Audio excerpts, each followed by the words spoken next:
नमस्कार विद्यार्थी मित्रांनो, ॲम्बिशन स्पर्धा परीक्षा केंद्रामध्ये आपलं सर्वांचं स्वागत आहे.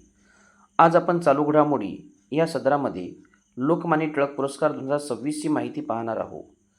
2026चा लोकमान्य टिळक पुरस्कार अजित डोभाल यांना देण्यात आला. ते देशाचे राष्ट्रीय सुरक्षा सल्लागार आहे.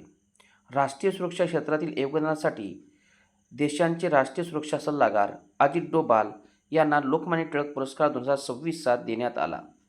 लोकमान्य टिळक पुरस्कार हा टिळक स्मारक ट्रस्टतर्फे देण्यात येतो. यांचे अध्यक्ष रोहित टिळक हे आहे.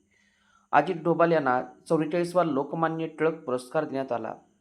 लोकमान्य टिळक पुण्यतिथीच्या दिवशी हा पुरस्कार देण्यात येतो. नंतर या पुरस्काराची रक्कम आहे 1,00,000 रुपये आणि सुरुवात 1983 पासून झाली. आता आपण पाहणार आहोत काही अलीकडील वर्षातील पुरस्कार.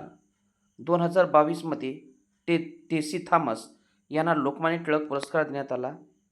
नंतर 2023मध्ये पंतप्रधान नरेंद्र मोदी, 2024 सुधा मूर्ती, 2025 नितीन गडकरी, 2026 अजित डोभाल यांना देण्यात आला. अजित डोभाल यांना राष्ट्रीय सुरक्षा क्षेत्राच्या अतुलनीय योगदानासाठी लोकमान्य टिळक पुरस्कार 2026 प्रदान करण्यात आला. चालू घडामोडीसाठी आमच्याशी जोडले रहा. आता काही दिवसांनी आपली एक प्रश्नमंजुषा या ठिकाणी तलाठी भरतीसाठी सुरू होणार आहे. त्यासाठी आपला हा चॅनल सबस्क्राईब करा, लाईक करा आणि कॉमेंट करा. त्यामध्ये दररोजचे इतिहास, भूगोल, MPSC परीक्षेच्या दृष्टीने काही प्रश्न महत्त्वाचे घेण्यात येईल. आजच आपला चॅनल सबस्क्राईब करा, लाईक करा. धन्यवाद.